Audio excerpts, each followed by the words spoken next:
Beshem Hashem, Naaseh ve Natzliach. Nous poursuivons aujourd'hui notre étude dans les réflexions du Rav Dessler avec l'analyse du sujet prendre et donner. Rav Dessler avait une prédilection particulière pour ce thème dans lequel il a investi beaucoup de soins pour sa composition. Lorsqu'Akadosh Baruch Hu a créé l'homme, il l'a rendu capable de prendre et de donner. Donner est une force sublime, un des attributs du Créateur. Il est entièrement tourné vers le don et le bon. Il est celui qui donne par excellence, car il ne reçoit rien en retour. Comment le pourrait-il?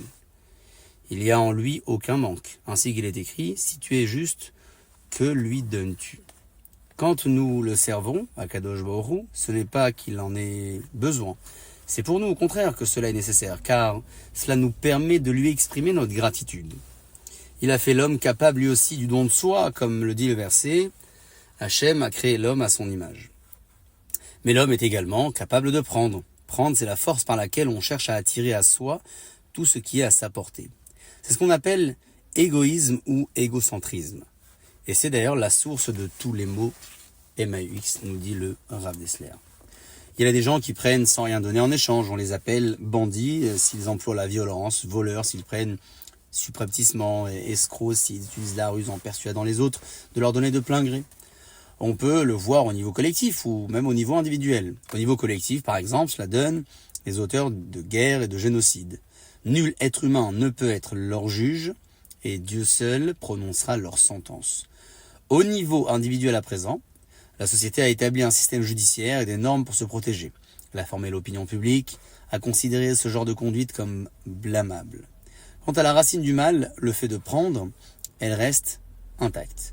On ne peut donc faire confiance ni à l'homme, ni à la civilisation, sous le vernis de laquelle il continue allègrement à tromper, voler, escroquer et assassiner. Nos sages ont depuis longtemps démasqué cet état de choses en disant, sans la crainte de l'État, du pays, des dirigeants, chacun avalerait son prochain vivant, ainsi est-il écrit dans les Maximes des Pères. Enfin, il y a ceux qui prennent sans pour autant se rendre nuisibles. Ils aiment recevoir sans rien donner en échange. Ce sont par exemple ceux qui aiment les cadeaux gratuits, les héritages ou la charité publique, ceux qui recherchent le gain et les gros bénéfices. Ils font également partie de ceux qui prennent. Le plus sage de tous les hommes a dit à leur propos, « Quiconque ait les cadeaux vivra. » Vesonné matanot yirye, écrit le roi Salomon. Ces deux tendances, prendre et donner, nous dit Rav Dessler, sont la racine de tous les traits de caractère et de toutes les actions de l'homme. Il faut être conscient qu'en ce domaine, l'âme humaine penche toujours d'un côté ou de l'autre. L'aspiration secrète du cœur ne connaît aucun compromis. C'est une loi fondamentale.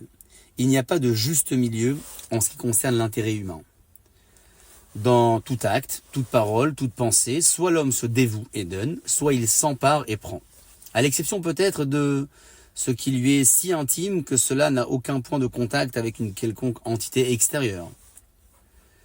Dans son introduction, l'auteur du Devoir des cœurs, le Chobat Alevavot, Rabbeinu Bechaye, exprime une idée semblable en disant qu'en matière de vie intérieure, il n'existe aucune action neutre, mais uniquement des obligations ou des interdictions.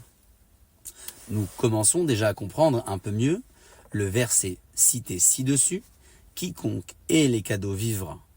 Mais nous y reviendrons plus en détail par la suite. Ainsi s'achève la première étape de l'analyse proposée par le Rav Dessler au sujet de prendre et donner. Baruch Adonai Le'olam, Amen ve Amen.